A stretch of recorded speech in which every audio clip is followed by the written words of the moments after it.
First, what do you think was the key factor? What issue put Hillary Clinton over the top in Virginia? Well, I think she's always had a certain resonance here. First woman, Secretary of State, a certain fondness for the Clintons. And I think also there's an antipathy to Trump in Virginia, especially in the northern part of the state, that really took a toll on the Trump campaign. Yeah, he didn't spend too much time in Northern Virginia, probably regretting that at this point because he may have been able to get a little more support, but she won it pretty substantially. Some were speculating the Obamacare premium hikes could impact Hillary Clinton across the country in many battleground states.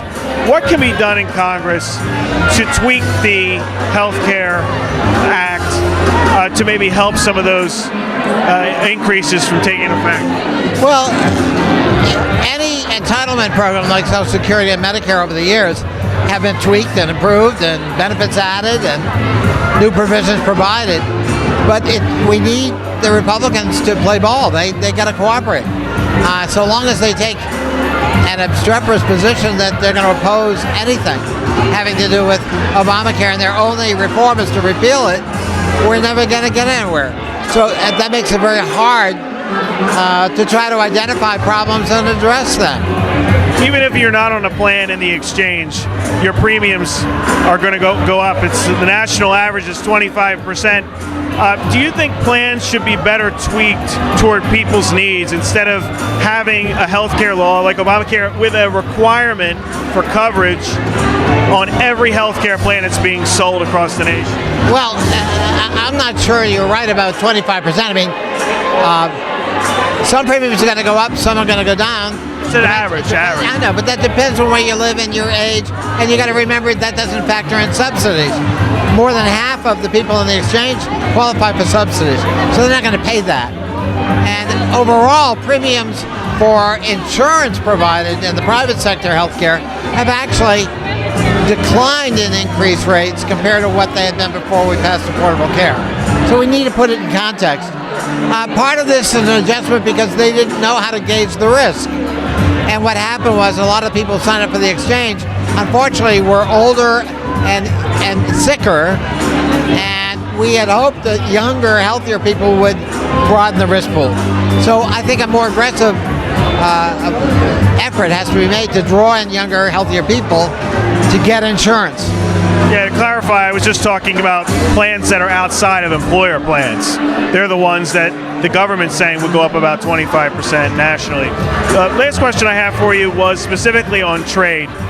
Do you think the Democratic Party is going to tweak their message or their policies when it comes to trade, given the substantial support that Trump received in some battleground states in the election tonight?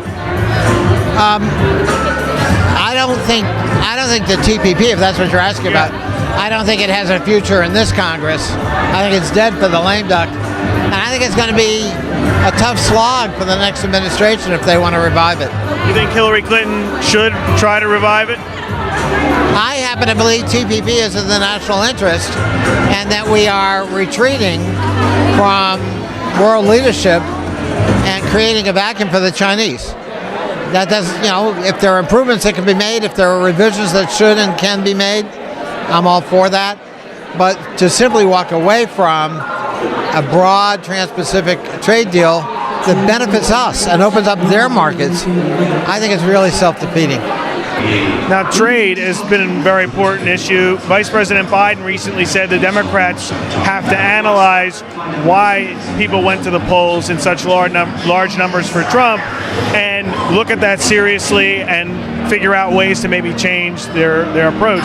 What do you think about that? Any changes the Democratic Party might need to make given Trump's support on trade specifically? Well, the first thing we have to do is make sure that we create jobs and not destroy jobs. Some trade deals depress wages unless you have some countervailing force, a good jobs bill. I think speaking just of open trade borders would affect workers negatively. So I think we have to work out and look at the whole situation, not just one issue.